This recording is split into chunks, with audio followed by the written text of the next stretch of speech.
wasallam.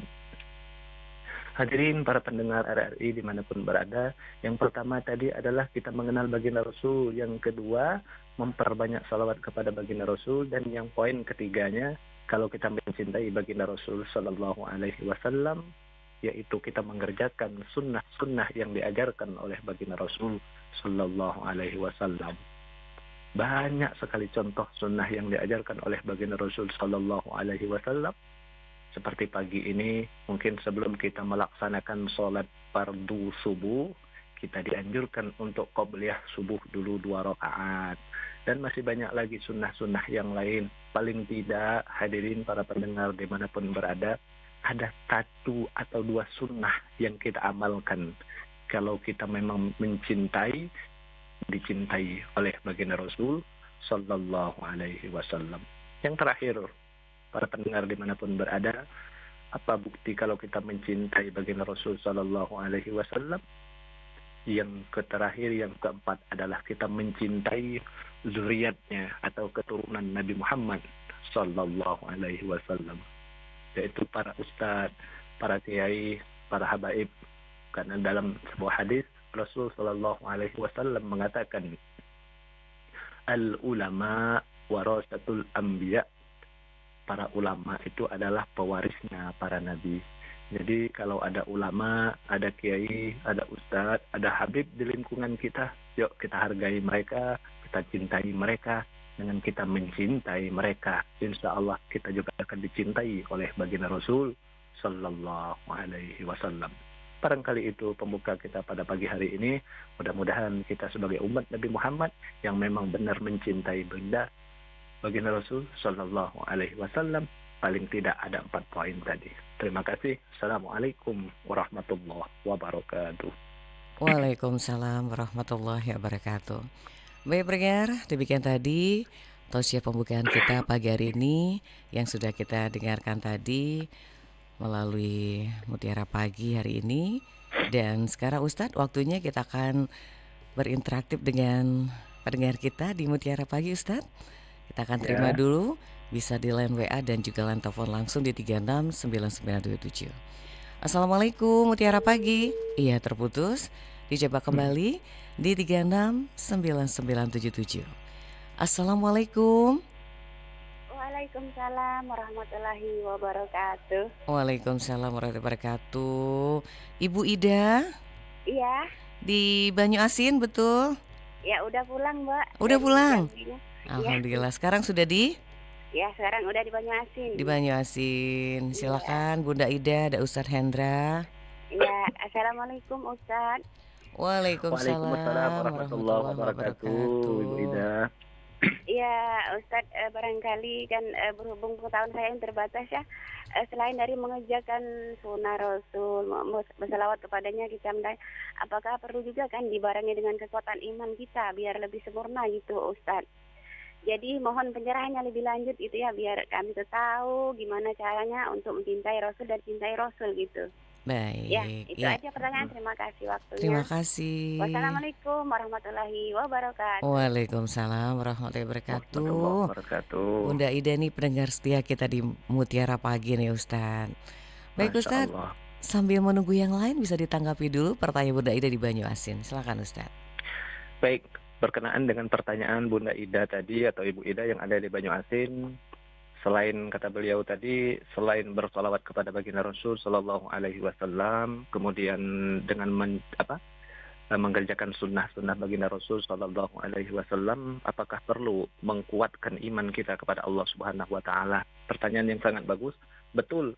Sebenarnya kita bisa mencintai baginda Rasul Sallallahu Alaihi Wasallam. Yang pertama itulah tadi landasan kita yaitu iman. Karena di dalam rukun iman itu disebutkan bahwasanya yang pertama kita mengenal Allah, kemudian mengenal para malaikat, kemudian yang ketiga mengenalnya para nabi dan rasul. Otomatis kalau kita sudah mengenal baginda Rasul Sallallahu Alaihi Wasallam, mengenal para nabi yang wajib kita kenal itu 25 jumlahnya, terkhusus Nabi Muhammad Sallallahu Alaihi Wasallam, ini akan menumbuh rasa cinta kita kepada baginda Rasul Sallallahu Alaihi Wasallam. Makanya yang pertama tadi kami katakan, kita harus mengenal dulu siapa Nabi Muhammad Sallallahu Alaihi Wasallam. Kalau kita sudah kenal, otomatis kita cinta dan akan mencintai baginda Rasul Sallallahu Alaihi Wasallam. Kan ada nyanyinya itu, Mbak. Tak kenal makanya tak sayang makanya tak cinta. Kalau kita tidak kenal dengan baginda Rasul Sallallahu Alaihi Wasallam, bagaimana kita mencintai baginda Rasul Sallallahu Alaihi Wasallam? Makanya kita harus kenal dulu dengan baginda Rasul Sallallahu Alaihi Wasallam. Itulah tadi iman kita, karena kita percaya dengan baginda Rasul Sallallahu Alaihi Wasallam. Seperti itu, Mbak. Baik, terima kasih Bunda Ida juga Ustadz yang sudah memberikan tanggapannya. Kita lanjut Ustadz ya di line telepon. Ya. Assalamualaikum Mutiara pagi. Waalaikumsalam warahmatullahi wabarakatuh. Iya, Pak Roni. Iya, Mbak. Sehat ya Pak Roni? Alhamdulillah sehat. Ya, silakan Pak Roni dengan Ustadz Hendra. Terima kasih Mbak Nadia. Assalamualaikum Pak Ustaz. Waalaikumsalam warahmatullahi wabarakatuh. Itu Pak Ustaz, Mak Nadia ini penyiar yang paling bijaksana Pak Ustaz. Lain dari yang lain Pak Ustaz ya. Aduh, jangan gitu sama. Begini Silakan. Pak Ustaz. Ya. Ajaran Nabi itu ajaran yang paling tinggi Pak Ustaz. Nah sekarang ini Pak Ustaz, akhir-akhir ini kan banyak Islam tuh banyak diperingati untuk hari besar, misalnya yang sudah kita lalui ini, termasuklah tahun baru yang baru ini Pak Ustaz. Jadi diadakan masjid. Semasa saya Pak Ustaz mengurus masjid itu sampai 9 tahun tidak pernah saya adakan itu Pak Ustaz. Itu yang pertama Pak Ustaz. Yang kedua, menarik Pak Ustaz. Kalau kita tak kenal Allah, maka apa itu pun kehidupan kita tuh Pak Ustaz tidak ada nyambung Pak Ustaz. Kalau kita tidak kenal, baru kita tuh baru sebatas sholat baik Pak Ustaz. Terima kasih Mbak Nadia, Pak Ustaz. Assalamualaikum warahmatullahi wabarakatuh. Waalaikumsalam warahmatullahi wabarakatuh. Silakan Ustaz, 2 pertanyaan ini langsung saja ditanggapi. Baik, terima kasih Pak Roni. Berkenaan dengan pertanyaan tadi, bahwasanya ajaran Nabi Muhammad Sallallahu Alaihi Wasallam, Nabi Muhammad Sallallahu Alaihi Wasallam ini kan dikatakan tadi khataman nabiyyin, yaitu penutup sekalian nabi-nabi. Jadi kalaupun ada seandainya pada saat ini ada orang yang mengaku dirinya nabi, mengaku dirinya rasul, entah mendapat wahyu di mana, walaupun jubahnya begitu besar, jenggotnya begitu panjang, bahasa Arabnya begitu cepat, kita wajib tidak percaya. Itu poin yang pertama. Karena kenapa? Ajaran baginda Rasul Sallallahu Alaihi Wasallam, kata baginda Rasul Sallallahu Alaihi Wasallam, taraktu fikum amraini in tamassaktum bihima lan tadillu abada kitaballah wa sunnati rasuli. Kata baginda Rasul Sallallahu Alaihi Wasallam, kutinggalkan kamu 2 perkara. Apabila kamu berpegang kepada kedua perkara ini, insya Allah kamu tidak akan sesat selama-lamanya. Apa 2 perkara itu? Yaitu Al-Quran dan sunnah baginda Rasul Sallallahu Alaihi Wasallam. Artinya hadisnya baginda Rasul Sallallahu Alaihi Wasallam, baik yang dikerjakan oleh baginda Rasul, yang tidak dikerjakan oleh baginda Rasul. Hadis baginda Rasul ini ialah perkataan baginda Rasul yang dilakukan oleh baginda Rasul atau yang ditetapkan oleh baginda Rasul Sallallahu Alaihi Wasallam. Sebenarnya 2 poin itu, kita berpegang kepada Al-Quran dan sunnah baginda Rasul Sallallahu Alaihi Wasallam. Nah, kenapa baru-baru ini ada yang istilahnya perayaan atau peringatan tahun baru? Sebenarnya kalau di dalam Islam itu sudah ada yang namanya tahun baru Hijriyah, yaitu setiap 1 Muharram. Nah, sedangkan yang tahun baru 2026 ini, mungkin tadi kata Pak Roni tadi, selama 9 tahun beliau menjadi DKM masjid tidak pernah mengadakan yang namanya sambut tahun baru 2026 atau tahun baru Milariah Masehi. Nah, kenapa baru-baru ini ada? Padahal Nabi tidak mengajarkan. Mohon maaf Pak Roni, mungkin saya tepis seperti ini. Kenapa mungkin DKM yang baru mengadakan istilahnya itu sholawat bersama di masjid, zikir bersama di masjid, atau mendengar tausiah bersama? Sebenarnya secara garis besar, mungkin poinnya ini DKM mengajak daripada orang-orang ini, daripada jamaah ini, daripada anak muda ini keluar keluyuran, tidak tahu arah dan tujuan, sehingga mereka berkumpul di mana tempat pria dan laki-laki berkumpul, ya lebih baik DKM mengadakan hal-hal yang positif seperti itu. Jadi menghabiskan tahun barunya dengan hal-hal yang positif. Tapi mohon maaf, tanda kutip, bukan berarti menyambut tahun baru yang milariah ini, akan tetapi mengalih pandangan mereka yang selalu berkumpul di mana-mana, pria dan laki-laki berkumpul. Alangkah baiknya ikut majelis, ikut zikir, ikut sholawatan di masjid, seperti itu. Kemudian yang kedua tadi, mengenal Allah. Memang benar kita harus mengenal Allah Subhanahu wa taala, karena kita ada yang namanya rukun iman. Yang pertama adalah kita harus mengenal Allah dulu. Karena kalau kita tidak mengenal Allah, tidak mengenal siapa pencipta kita, memang hidup ini tak terarah. Tidak tahu kemana arah dan tujuan kita, apa yang harus kita lakukan, apa yang harus kita kerjakan, istilahnya itu. Jangan hanya semata-mata sholat, tadi itu pun kalau kita sholat tidak mengenal Allah, mungkin sholat kita juga terombang-ambing. Makanya di dalam rukun iman itu yang pertama adalah kita mengenal Allah Subhanahu wa ta'ala. Di dalam Al-Quran, Allah Subhanahu wa ta'ala berfirman, wa ma khalaqtul jinna wal insan illa liya'budun. Tidaklah aku ciptakan jin dan manusia itu kecuali untuk menyembah kepadaku. Artinya kita harus mengenal dulu siapa yang kita sembah. Di dalam Al-Quran, di dalam surah Al-Baqarah dikatakan oleh Allah, ya ayyuhan nasu ubudu rabbakumul ladzi khalaqakum walladzina min qablikum la'allakum tattaqun. Hai orang-orang yang beriman, sembahlah Tuhan yang telah menciptakanmu. Siapa Tuhan yang menciptakan kita? Yaitu Allah Subhanahu wa ta'ala. Makanya kita yakinkan diri kita dengan hati kita bahwasanya Allah itu adalah ada, lam yalid walam yulad, tidak beranak dan tidak pula diperanakkan, walam yakul lahu kufuwan ahad, dan tidak ada yang sama dan serupa dengan Allah Subhanahu wa ta'ala. Barangkali seperti itu, Mbak. Baik, terima kasih ya Pak Roni juga Ustadz. Kita ke line telepon dulu. Ada 2 WA yang akan kita baca juga Ustadz ya.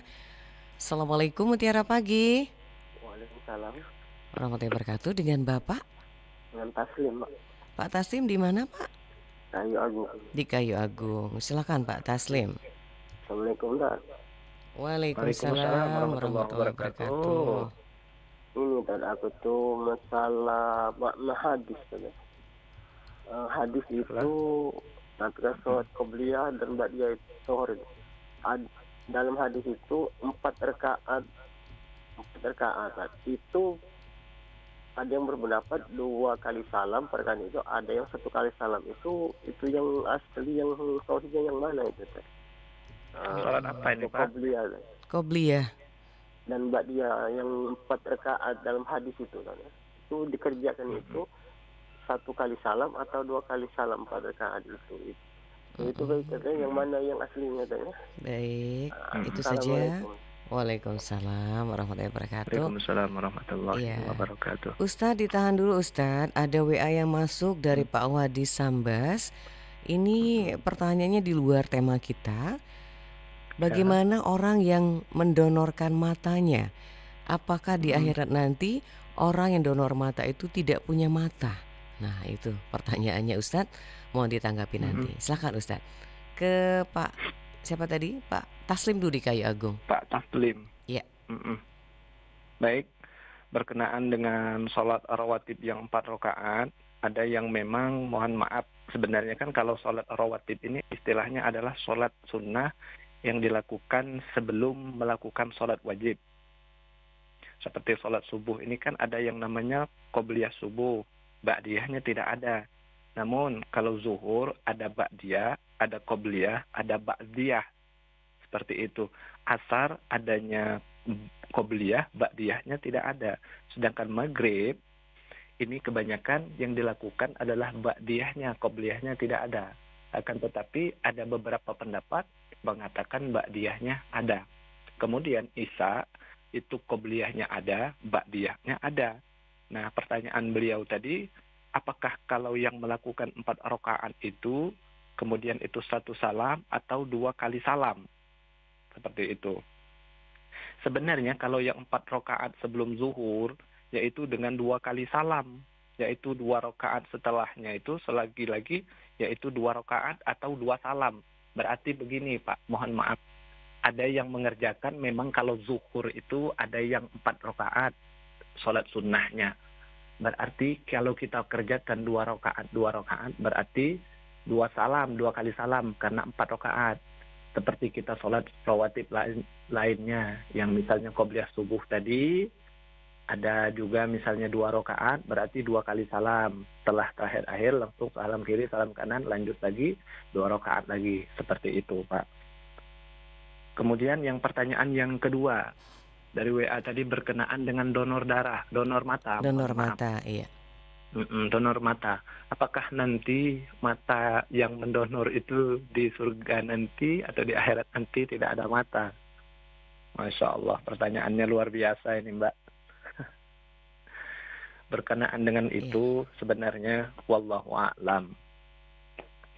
Yang jelasnya apapun yang kita beri, yang kita niatkan ibadah kepada Allah Subhanahu wa taala, yang pastinya ada balasannya. Di dalam surah Al-Zalzalah Allah Subhanahu wa taala katakan atau Allah berfirman, "Faman ya'mal misqala dzarratin khairan yarah wa man ya'mal misqala dzarratin syarran yarah." Barang siapa yang berbuat kebaikan sebesar biji zarah, akan ada balasannya dari Allah Subhanahu wa taala. Dan barang siapa berbuat kejahatan, kekejian, maksiat kepada Allah, akan ada juga balasannya. Toh seperti yang ditanyakan oleh ibu ini tadi atau bapak ini tadi berkenaan dengan donor mata. Kalau mata itu baik, kemudian dilakukan dengan hal yang baik, misalnya melihat Al-Quran, membaca Al-Quran, orang yang tadinya matanya tidak bisa melihat, dengan kita donor mata kita, mereka lebih taat kepada Allah, insya Allah ada balasannya dari Allah Subhanahu wa ta'ala. Akan tetapi ketika mata yang didonorkan melakukan kemaksiatan kepada Allah, juga ada balasannya oleh Allah Subhanahu wa ta'ala. Apakah memiliki mata apa tidak nantinya? Insya Allah memiliki, karena dibalas oleh Allah Subhanahu wa ta'ala. Mungkin matanya lebih baik, lebih bagus dari mata yang ada di dunia ini. Wallahu a'lam. Baik, terima kasih Ustaz juga untuk Pak Wahdi dan Pak Taslim di Kayu Agung. Kita lanjut lagi. Assalamualaikum, Mutiara Pagi. Waalaikumsalam, Mbak Nadia. Iya, apa kabar Pak Abu Bakar? Silakan Pak Abu Bakar. Ya. Begini Ustaz. Jadi Ustaz membacakan firman Allah yang saya tangkap, sesungguhnya Allah itu bersalawat kepada Nabi Muhammad SAW. Nah, bunyi salawat Allah itu Ustaz, bagaimana bunyi salawat Allah? Kalau salawat kita Allahumma sholli ala sayyidina Muhammad wa ala ali sayyidina Muhammad dan lain-lain. Nah, salawat Allah ini bagaimana bunyinya? Ya itu aja Ustaz. Terima kasih. Terima kasih. Waalaikumsalam. Ini pertanyaannya luar biasa ini. Pertanyaannya luar biasa dia nih. Iya ini. Yang nanya ini. Baik, bisa langsung ditanggapi Ustaz? Baik. Iya, silakan Ustaz. Terima kasih Pak Abu Bakar. Pertanyaannya tadi, karena di dalam Al-Quran itu di dalam surah Al-Ahzab kalau tidak salah ya, dikatakan innallaha wa malaikatahu yusalluna 'alan nabi ya ayyuhalladzina amanu sallu 'alaihi wa sallimu taslima. Nah, sesungguhnya Allah dan para malaikat itu bersolawat kepada baginda Rasul sallallahu alaihi wasallam. Pertanyaan Bapak Abu Bakar tadi, bagaimana itu salawatnya Allah kepada baginda Rasul sallallahu alaihi wasallam? Menarik pertanyaannya. Sebenarnya Pak, mohon maaf, kalau salawatnya Allah kepada baginda Rasul itu sallallahu alaihi wasallam dikatakan sebenarnya itu rahmatnya, kasih sayangnya Allah. Makanya ketika Allah innallaha wa malaikatahu yusholluna 'alan nabi, sesungguhnya Allah dan malaikat itu bersalawat. Kalau salawatnya Allah kepada baginda Rasul sallallahu alaihi wasallam itu adalah rahmatnya Allah, kasih sayangnya Allah, sedangkan dari malaikat itu dikatakan ampunan maghfirah, sedangkan salawat kita umat Nabi Muhammad kepada baginda Rasul sallallahu alaihi wasallam itu adalah doa. Tetap bacaannya salawat kita sebagai umat Nabi Muhammad sallallahu alaihi wasallam tadi, Allahumma shalli ala sayyidina Muhammad wa ala ali sayyidina Muhammad, dan masih sayangnya Allah, rahmannya Allah kepada baginda Rasul sallallahu alaihi wasallam yang diberikan oleh Allah Subhanahu wa taala, terlebih terkhususnya untuk baginda Rasul. Kemudian kita sebagai umat Nabi Muhammad juga mendapatkan rahmat dari Allah Subhanahu wa taala itu sendiri. Otomatis jadi para pendengar, kalau kita banyak bersalawat kepada baginda Rasul sallallahu alaihi wasallam, tidak mungkin harapan kita, doa kita, munajat kita kepada Allah Subhanahu wa taala ditolak. Karena salawatnya Allah kepada Nabi Muhammad adalah rahmat, sedangkan salawatnya malaikat kepada Allah adalah ampunan atau maghfirah, sedangkan salawat kita sebagai umatnya adalah doa. Pakai itu, seperti itu, Mbak. Baik, terima kasih ya Ustadz, juga Pak Abu Bakar yang ada di Cijawi. Sebelum kalian telepon, kita baca dulu WA Pak Antoni sudah masuk dari tadi Ustadz. Pertanyaannya Ya. Ustadz, bagaimana cara baiknya untuk menegakkan disiplin seluruh yang diajarkan oleh Rasulullah SAW supaya dapat dicintai oleh Rasulullah SAW? Itu pertanyaannya Ustadz dari Pak Antoni yang ada di Palembang. Ditahan dulu Ustadz, kita terima yang kedua dari line telepon. Assalamualaikum, mutiara pagi. Waalaikumsalam warahmatullahi wabarakatuh, Mbak Adia. Iya, Pak Zakaria, silakan. Ada Ustadz. Ya. Assalamualaikum Pak Ustadz. Waalaikumsalam warahmatullahi wabarakatuh. Pak Ustadz, mau tanya mengenai terjemahan ayat Ustadz ya. Ini adalah kalimat tauhid dan kalimat syukur Ustadz. Setelah Ustadz tadi baca kan ada lanjutannya lagi. Di surah Al-Baqarah Ustadz ayat 21 atau 22. Allazi ja'ala surah Al-Baqarah sama abina. Mohon penjelasan dari ayat itu tersebut Ustaz. Penjelasan dari surah Al-Baqarah itu yang Al-Baqarah itu tadi. Ustadz bisa mendengar dengan jelas ya? Iya. Iya. Ya. Baik. Terima kasih Ustaz penjelasannya, semoga berkah selalu. Terima kasih Mbak Amin, Nadia. amin, makasih. Waalaikumsalam. Waalaikumsalam warahmatullahi wabarakatuh. Baik, Ustadz mungkin ke pertanyaan Pak Zakaria dulu ya, karena berkaitan dengan ayat bisa langsung ditanggapi, nanti baru ke WA Pak Antoni tadi. Silakan Ustadz. Oh ya, baik. Tadi Pak Zakaria tadi berkenaan dengan ayat yang ya ayyuhan nasu budu rabbakumul ladzi khalaqakum walladzina min qablikum la'allakum tattaqun, yang itu. Kemudian ada lagi sambungan ayatnya yang allazi-nya itu ya Mbak ya. Iya. Silakan Ustaz. Sebentar. Iya, boleh. Kita lihat dulu. Ayatnya walladzina min qablikum la'allakum tattaqun. Iya. Baik. Sebenarnya di dalam ayat itu, dalam surah Al-Baqarah ayat 21 dikatakan ya ayyuhan nasu budu rabbakumul ladzi khalaqakum walladzina min qablikum la'allakum tattaqun. Sambungannya allazi ja'ala lakumul arda firasyan was samaa'a binaa'a wa anzala minas samaa'i ma'an fa akhraja bihi minas samarati rizqan lakum fala taj'alu lillahi andada wa antum ta'lamun. Nah, katakan bahwasanya ayat yang 21 tadi dikatakan wahai manusia, sembahlah Tuhanmu yang telah menciptakanmu dan orang-orang yang sebelum kamu agar kamu bertakwa. Artinya, ini kalau dari ayat 21 itu, orang-orang sebelum kita juga sebenarnya diperintahkan adalah untuk menyembah Allah Subhanahu wa ta'ala.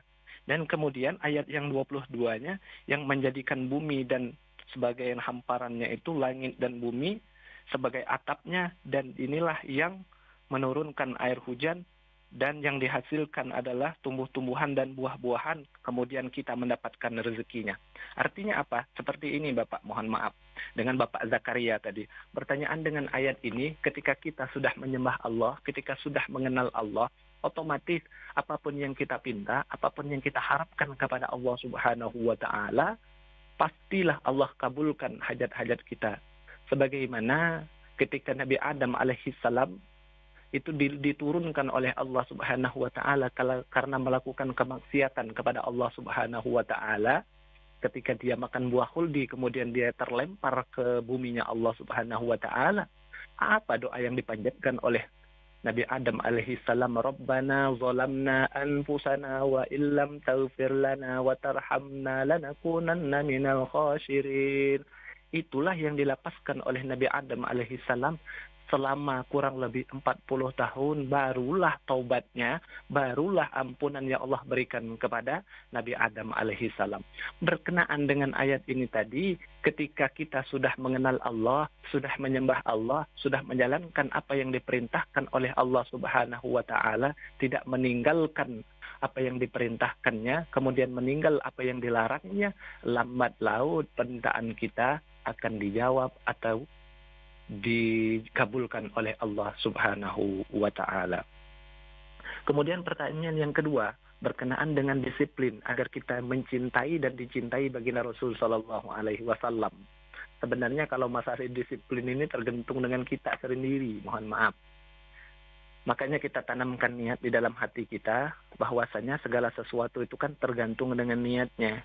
Kalau kita mencintai baginda Rasul sallallahu alaihi wasallam, apa dulu niat kita tadi? Yang pertama, yang jelasnya kita harus mengenal baginda Rasul sallallahu alaihi wasallam. Kalau sudah mengenal beliau, otomatis niat dalam hati kita ingin dicintai dan mencintai baginda Rasul sallallahu alaihi wasallam. Bagaimana agar kita ini bisa disiplin tadi? Jadi paksakan dulu, Pak. Mohon maaf, kalaupun tadi misalnya sholawatnya mungkin cuman di dalam sholat aja, kita melafalkan sholawat, ya sekali-sekali lah ada waktu luang, bolehlah kita sholawat paling tidak sekali ataupun 10 kali sehari. Tetap istiqomah, kemudian sunnah-sunnah yang lain yang biasanya mungkin kita hanya melakukan yang wajib saja seperti asar, zuhur, maghrib, isya, subuh, tapi rawatibnya tidak dilakukan. Cobalah sekali-kali kita lakukan rawatibnya, sunnah qobliyahnya, ba'diyahnya, dan sunnah-sunnah yang lainnya.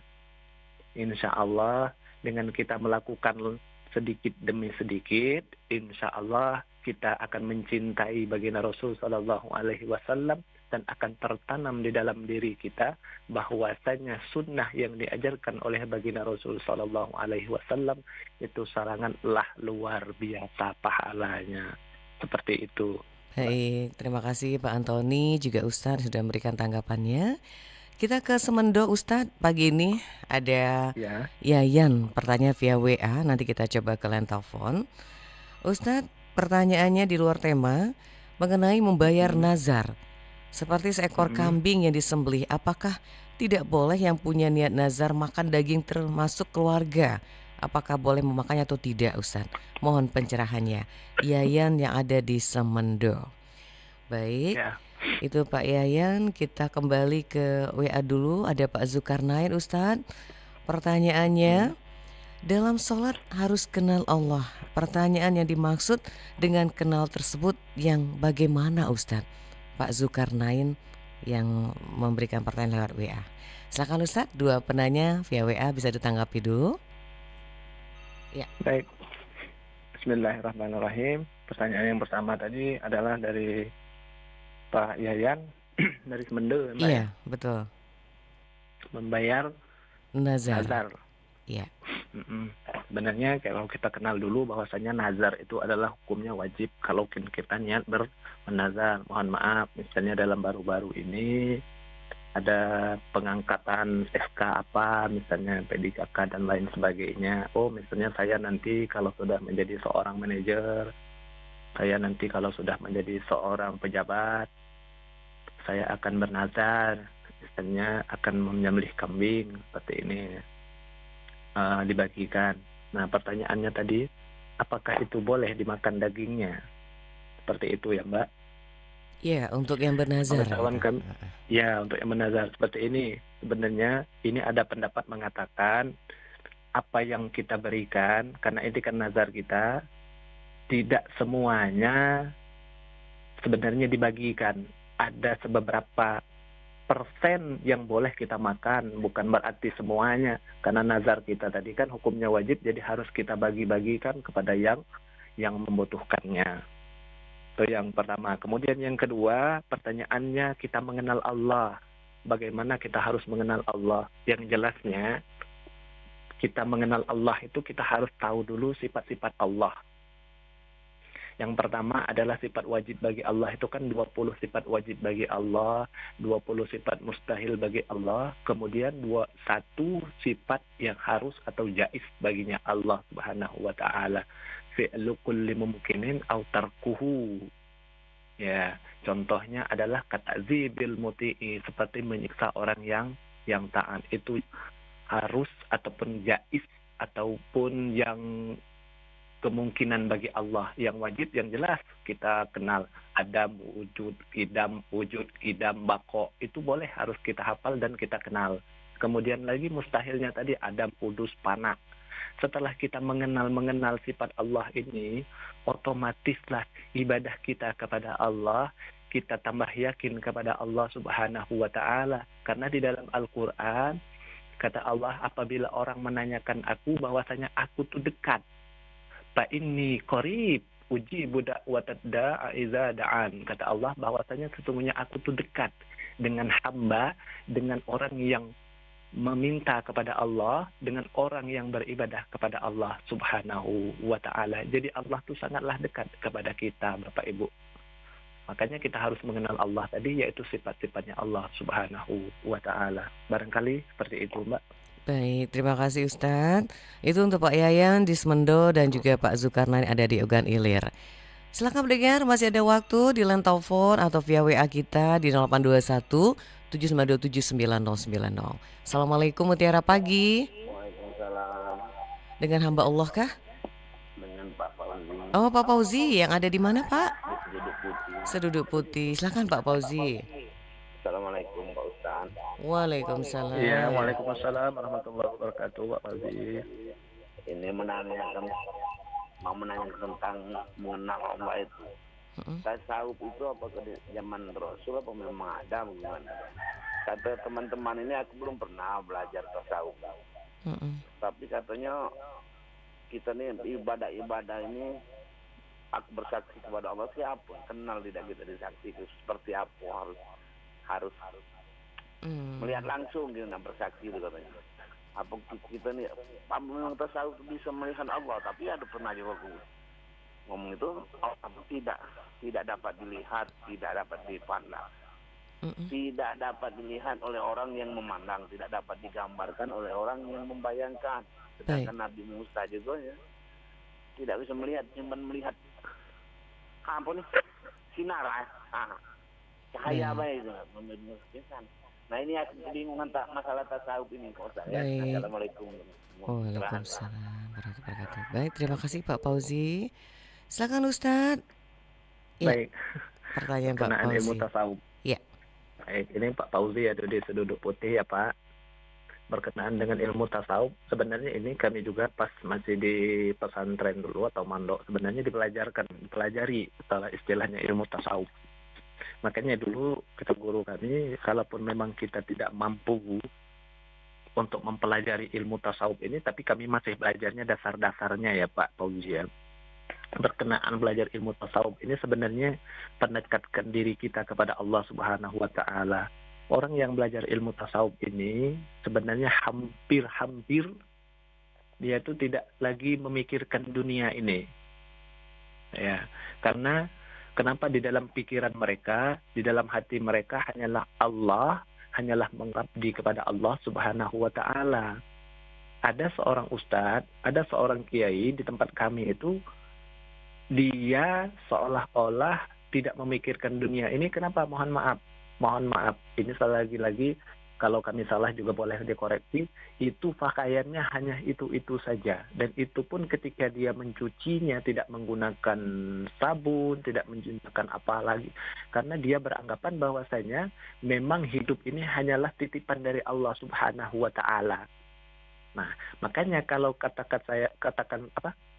saya katakan tadi, kalau orang yang belum mampu, belum sanggup mengamalkan ataupun belajar ilmu tasawuf ini secara mendalam, bisa-bisa sebenarnya bisa error pikirannya Pak Fauzi.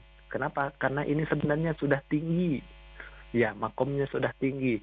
Sampai-sampai mengenal Allah. Tadi ada yang mengatakan mungkin temannya Pak Fauzi tadi, oh kita tuh harus tahu siapa Allah bentuknya seperti apa. Wallahu a'lam sebenarnya yang jelas Allah katakan di dalam Al-Quran itu, lam yalid wa lam yulad wa lam yakul lahu kufuwan ahad laisa kamislihi syai'un. Allah itu tidak beranak dan tidak pula diperanakkan dan tidak ada yang serupa dengan Allah Subhanahu wa taala. Tadi kalau ada yang serupa dengan Allah, hana ini hana itu, berarti itu bukan Allah tapi makhluk yang jelasnya kita tidak tahu, yang jelasnya kata Allah, aku itu adalah fa inni qarib, bahwasanya Allah itu sangatlah dekat dengan kita. Bahkan ada yang mengatakan saking dekatnya Allah dengan kita ini seperti urat leher dengan kerongkongan, seperti itu Bapak. Baik, terima kasih Ustadz pencerahannya, kita juga akhirnya mengetahui. Baik Ustadz, ini ada yang menarik Ustadz, pertanyaan baru saja masuk dari WA. Ini dari Bapak Firdaus ya. Iya, Bapak Firdaus di Bukit Baru. Dia bertanya Ustadz, apa hukumnya makan, guru ini makan dari program MBG, makan bergizi gratis. Karena kadang-kadang anak-anaknya ada yang tidak mau makan atau sedang tidak hadir ke sekolah. Makanya gurunya yang mau makan atau mengambil seperti itu intinya. Ini bagaimana nih Ustadz, pandangan Ustadz? Silakan Ustadz. Masya Allah. Pak Firdaus. Iya. Ya, ini sebenarnya program pemerintah yang MBG ya Mbak ya, makanan bergizi gratis. Iya betul. Itu dari pemerintah. Baru-baru ini memang dilayangkan oleh pemerintah, memang lagi digalakkan oleh pemerintah. Nah, pertanyaan Pak Firdaus tadi berkenaan dengan makanan yang disebut dengan yang namanya MBG. Misal anak itu di SD, di SMP, di SMA itu mungkin dapat makanannya orang 20 karena anaknya kelas 2A, kelas B misalnya 20 orang, tapi tiba-tiba ada anak yang tidak masuk. Jadi, makanannya itu tadi diambil atau dimakan oleh gurunya. Bagaimana hukumnya? Sebenarnya secara hukum sah-sah saja Pak Firdaus. Karena kan makanan yang itu tadi adalah halalan thayyibah. Makanan itu sudah sah dan sudah ada juga ikatannya atau ijab kabulnya dari pemerintah ataupun bagian MBG-nya, bahwasanya nasi untuk kelas ini 20 ya sudah, tidak masalah Pak, tetap dimakan, boleh, daripada mubazir, daripada dibuang tidak apa-apa. Baik, itu Pak. Terima kasih ya Ustadz. Baik, kita terima yang terakhir Ustadz, line telepon karena waktu kita. Assalamualaikum. Baik. Waalaikumsalam warahmatullahi wabarakatuh. Iya, apakah Mbak Lala ini? Iya. Baik, silakan Mbak Lala, karena penghujung bisa singkat saja. Ya. Ini Ustadz, kan nanti di hari akhir Rasul itu kan bersama orang-orang yang miskin. Terus kita juga nanti bersama dengan orang-orang yang kita cintai. Kalau kita cinta sama Rasul berarti nanti di hari akhir kita juga bersama Rasul. Nah itu mohon penjelasannya Ustadz, gimana Baik. orang yang miskin, terus orang yang cintanya gimana sih nanti bersama Rasul itu. Baik. Nah itu aja Ustadz, makasih. Terima kasih. Assalamualaikum warahmatullahi wabarakatuh. Waalaikumsalam warahmatullahi wabarakatuh. Silakan Ustadz, ini Waalaikumsalam pertanyaan warahmatullahi pamungkas. wabarakatuh. Iya, pertanyaan terakhir. Silakan Baik. Ustadz. Ini pertanyaan terakhir dari Iya. Mbak Lala atau Ibu Lala tadi ya. Pertanyaannya, nanti baginda Rasul Shallallahu Alaihi Wasallam bersama orang-orang yang orang miskin di akhirat nanti. Ya, pertama itu. Kemudian yang kedua, sebenarnya baginda Rasul Shallallahu Alaihi Wasallam juga bersama nanti para anak yatim. Makanya dikatakan oleh Allah Subhanahu Wa Taala, Ara'aital ladzi yukadzibu biddin fadzalikal ladzi yad'ul yatim wa la yahuddu 'ala tu'amil miskin. Nah, inilah orang yang kata Allah, tahukah kamu siapa orang yang mendustakan agamanya? Yaitu orang yang menghabis anak yatim dan orang yang tidak memberi makan kepada orang mereka menderita kemiskinan. Makanya kata baginda Rasul Shallallahu Alaihi Wasallam, ketika kita dalam keadaan kenyang di rumah kita, tetapi tetangga kita ini masih ada yang kelaparan, itu artinya kita masih zalim kepada diri kita dan masih zalim kepada tetangga kita. Makanya kata baginda Rasul tadi, pada saat nanti kalau kita menyantuni mereka, menyantuni anak yatim, menyantuni orang miskin, insya Allah kita akan berkumpul dengan baginda Rasul Sallallahu Alaihi Wasallam. Kata baginda Rasul Sallallahu Alaihi Wasallam, ana wa kafilul yatim kahataini yaumil qiyamah. Aku dan orang-orang yang menyantuni anak yatim itu seperti dua jari ini pada hari kiamat. Istilahnya dari telunjuk dan jari tengah itu tidak ada pembatasnya. Kemudian yang kedua, kita berkumpul dengan baginda Rasul Sallallahu Alaihi Wasallam karena kita memperbanyak salawat kepada baginda Rasul Sallallahu Alaihi Wasallam. Yang jelasnya apapun yang diperintahkan oleh baginda Rasul Sallallahu Alaihi Wasallam dengan niat kita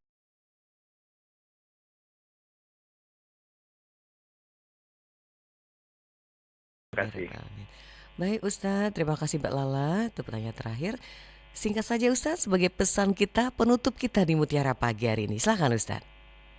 Baik, untuk penutupnya pada pagi hari ini sebenarnya ada 4 poin. Yang pertama tadi, kalau kita ingin mencintai baginda Rasul Sallallahu Alaihi Wasallam, yang pertama kita mengenal dulu baginda Rasul Sallallahu Alaihi Wasallam, sifat wajibnya, sifat mustahilnya, kemudian silsilah baginda Rasul Sallallahu Alaihi Wasallam. Kemudian yang kedua, kita memperbaiki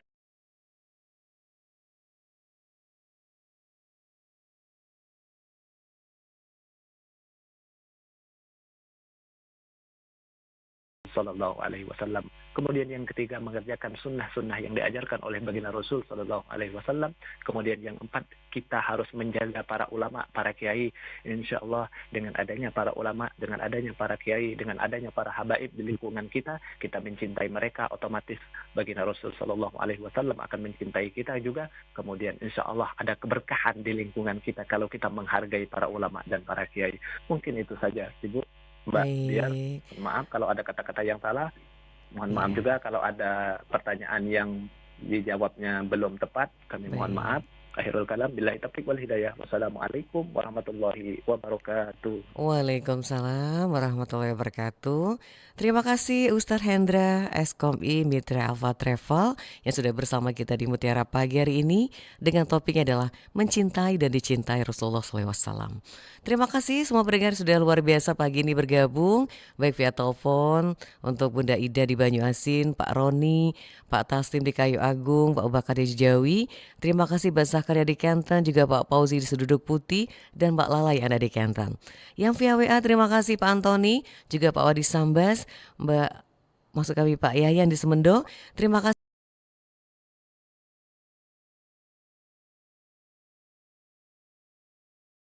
Kecintaan kita kepada Rasulullah SAW. Senantiasa bersama rekan Rama pamit undur di Mutiara Pagi. Semoga bermanfaat dan penuh keberkahannya.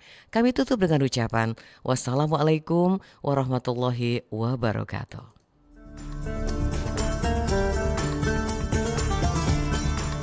Baru saja Anda ikuti Mutiara Pagi. Terima kasih untuk kebersamaan Anda. Sampai jumpa.